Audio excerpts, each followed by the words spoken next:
کا وہ سواد اعظم ہے، امت کے نوجوانوں کی وہ میجورٹی ہے، امت کے نوجوانوں کی وہ اکثریت ہے جن کی جوانی امت کے لیے مسئلہ بنی ہوئی، جن کی جوانی نہ صرف امت کے لیے، نہ وہ اپنے گھر کے لیے کوئی فائدہ مند، نہ وہ اپنے خاندان کے لیے کوئی فائدہ مند، نہ وہ اپنی قوم کے لیے فائدہ مند، نہ وہ اپنے ملک کے لیے فائدہ مند۔ آج کا بہت بڑا مسئلہ میرے بھائیوں بیکار ہوتی جوانیاں، آج کا بہت بڑا مسئلہ ضائع ہوتی جوانیاں، آج کا بہت بڑا مسئلہ خطرات سے گھری ہوئی جوانیاں، آج کا بہت بڑا مسئلہ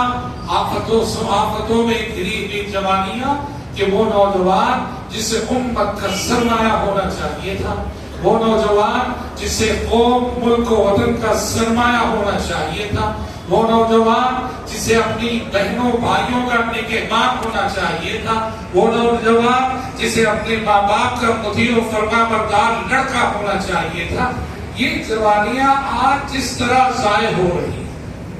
یہ جوانیاں آج جس طرح ضائع ہو رہی ہیں، کہاں ضائع ہو رہی ہیں؟ گیمز میں ضائع ہو رہی ہیں، کھیل کے میدانوں میں ضائع ہو رہی ہیں، فلمی کلچر میں ضائع ہو رہی ہیں، کلبوں کے کلچر میں ضائع ہو رہی ہیں، ناچ گانے کی مجلسوں میں ضائع ہو رہی ہیں، موسیقی اور گانے بجانے کے فکرے میں یہ جوانیاں ضائع ہو رہی ہیں۔ ان جوانیوں کو دیکھتے ہیں تو خون کے آنسو رونے کو جی کرتا ہے۔ تیرے صوفے ہیں افرنگی، تیرے قالی ہیں ایرانی، اقبال نے کہا تیرے صوفے ہیں افرنگی، تیرے قالی ہیں ایرانی، لہو مجھ کو رلاتی ہے جوانوں کی تناسانی، نوجوانوں کی یہ تناسانی، نوجوانوں کی یہ آرام پسندی، نوجوانوں کی یہ لامقصدیت، جس کے سبب نوجوان جسے امت کا سرمایہ ہونا چاہیے تھا، یہ نوجوان امت کے لیے درد سر بنے ہوئے ہیں، اور یہ نوجوان امت کے لیے مسائل کا حل ہونے کے بجائے خود امت کے لیے مسئلہ بنے۔ آج میں ایسے ہی اپنے نوجوان ساتھیوں کے بارے میں گفتگو کرنے جا رہا ہوں، آج میں ایسی ہی جوانیوں کے سلسلے میں گفتگو کرنے جا رہا ہوں۔ گفتگو میں کوئی نئی بات نہیں کہوں گا، مگر جو ہو رہا ہے ہمارے سامنے، ہمارے سماج میں، ہمارے معاشرے میں، میں بطور تذکیر اور یاد دہانی آپ سب کی توجہ اس جانب منظور کراؤں گا۔ حضرات، آج ہماری جوانوں کی نوجوانیاں کئی خطرات سے گھری ہیں، کئی آفتوں سے گھری ہوئی۔ آئیے ان خطرات کا مختصر سا جائزہ ہم لیتے ہیں کہ وہ نمایاں خطرات کیا جس میں آج کا نوجوان مبتلا ہے۔ حضرات، سب سے پہلی چیز نوجوانوں کو لے کر جب ہم گفتگو کرتے ہیں کہ آج کا نوجوان کس مسائل سے دوچار ہے اور کیوں دوچار ہے، آج کے نوجوان کا ایک مسئلہ ہے غلط قسم کی صحبتیں، غلط قسم کا یارانہ، غلط قسم کا فرینڈ سرکل۔ یہ نوجوانوں کے بگاڑ کا ایک بنیادی سبب ہے۔ والدین بسا اوقات دیندار ہوتے ہیں، گھر کا ماحول دیندار ہوتا ہے، جب تک گھر میں بچہ رہا والدین نے اس کی اچھی تربیت کی، لیکن جب بچہ جیسے ہی بڑا ہوا، اسکول جانے لگا، اسکول سے پھر وہ کالج کی طرف اس کے قدم بڑھنے لگے، وہاں اس کو ایسی دوستیاں ملتی ہیں، ایسی صحبتیں ملتی ہیں کہ سبحان اللہ والدین کی تربیت کا اثر جاتا رہا۔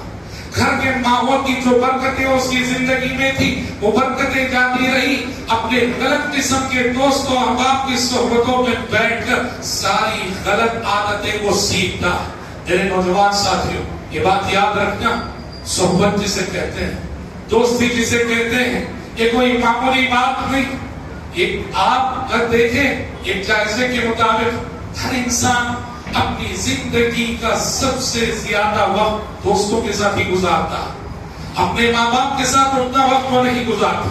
اپنے بیوی بچوں کے ساتھ اپنا وقت وہ نہیں گزارتا۔ دوست اسے کہتے ہیں جو میری اور آپ کی زندگی کا سب سے زیادہ وقت لیتا ہے۔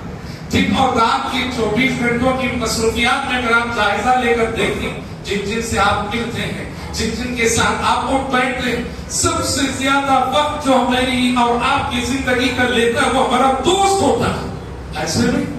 ہم اپنی صحبت کو استعان نہ کریں، اپنی دوستی کو استعان نہ کریں۔ جس کو چاہا دوست بنا لیا،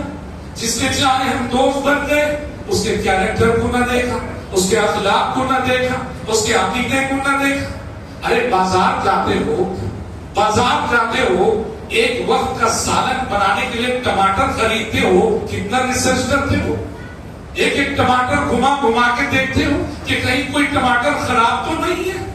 ایک وقت کا سالن بنانے کے لیے یہ جتن کہ ایک ٹماٹر پہ ریسرچ کرتے ہو کہ کہیں خراب ٹماٹر تو نہیں آ رہا، کہیں کوئی بیگن خراب تو نہیں ہے. اللہ ایک وقت کے سالن کے لیے اتنی فکر. اور وہ دوست جس کے ساتھ پوری زندگی ہم گزارتے ہیں، اس کی دوستی کو کبھی یاد نہ کرے. یاد رکھو کہ وہ دوست جس کی دوستی ہمیں دین سے دور لے جائے، وہ دوست جس کی دوستی ہمارے اندر بری صحبتیں پیدا کرے، وہ دوست جس کی دوستی ہمیں موسیقی اور گانے بجانے کے کلچر کی طرف لے جائے، وہ دوست جس کی دوستی ہمیں علماء کی مجلسوں سے دور کرے، وہ دوست جس کی دوستی ہمیں اپنے ماں باپ کا باغی بنائے، وہ زندگی دنیا اور آخرت میں آپ کا سب سے بڑا دشمن ہے.